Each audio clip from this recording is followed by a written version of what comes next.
La fracture du crâne. En tant que femme, je m'estimais chanceuse d'être encadrée lors de mes voyages. Le paradis américain s'était éloigné, mais la vie allait m'offrir un tout autre cadeau. J'allais élargir ma vision du monde en visitant une terre qui portait l'humanité. Elle allait me confirmer que la beauté et la richesse n'étaient pas forcément là où nous pensions les trouver.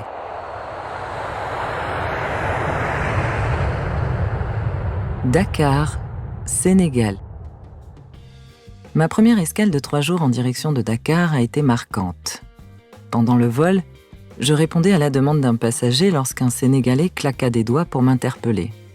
Vexé, je lui avais expliqué qu'un simple « s'il vous plaît » était plus approprié pour appeler les hôtesses.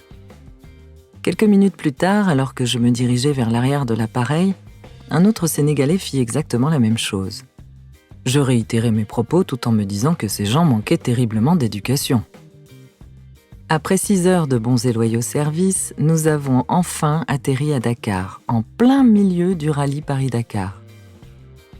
Dès l'ouverture de la porte, j'avais été frappée par l'important taux d'humidité qui pénétrait toutes les couches de mon uniforme. Quelques minutes avaient suffi à déclencher une véritable rébellion capillaire.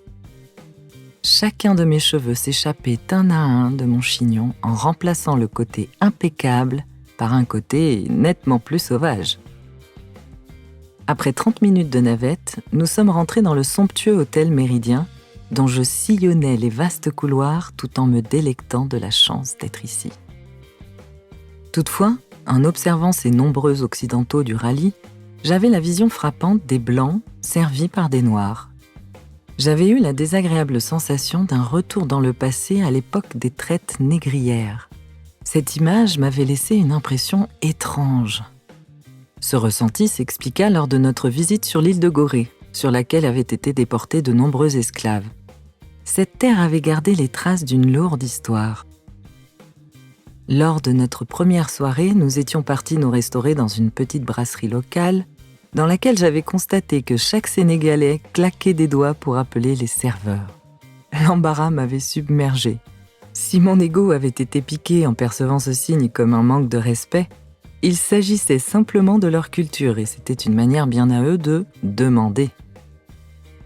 Après le repas, nous avions pris un taxi pour aller danser au cœur de Dakar. La plupart des tacos étaient de vieilles Renault ou des Peugeot que nous, occidentaux, possédions dans les années 80. Dakar était vraisemblablement le cimetière de tous nos vieux véhicules. En regardant ces vieilles charrettes toutes cabossées, je m'étais demandé comment est-ce qu'elles pouvaient encore rouler. Une fois installées, j'avais aperçu un énorme trou qui dévoilait la route sous mes pieds. Au Sénégal, les réseaux routiers étaient en chantier, jonchés de nombreux nids de poules et ne disposaient d'aucun éclairage. Le taxi, lui, possédait un pare-brise poussiéreux et un unique phare de trop faible intensité pour nous éclairer. Je regardais attentivement la route, très inquiète de ce manque de visibilité, quand soudain, le chauffeur fit un écart. Il venait d'éviter un homme qui marchait sur le bord de la route.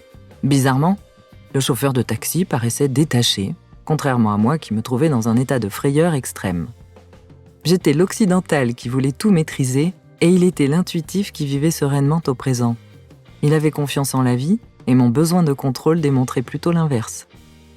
Leur façon d'agir était bien différente de la nôtre et certains Africains allaient devenir mes maîtres en termes de lâcher-prise, de simplicité et de présence sur les années à venir. Le lendemain matin, heureuse d'aller à la rencontre des autochtones, nous avions repris un taco sénégalais dont j'observais encore toute l'étrangeté, en direction du marché de Soumbédioum. En sortant du véhicule, j'avais failli marcher sur un homme démembré. J'étais choquée de voir ce pauvre homme dépourvu de jambes et de bras qui se traînait tant bien que mal sur le sol. J'étais là, comme une conne et impuissante. Il me demanda de l'argent. Maladroitement, je lui avais souri en m'excusant et après lui avoir donné quelques pièces, ma tête se redressa sur l'ensemble du marché.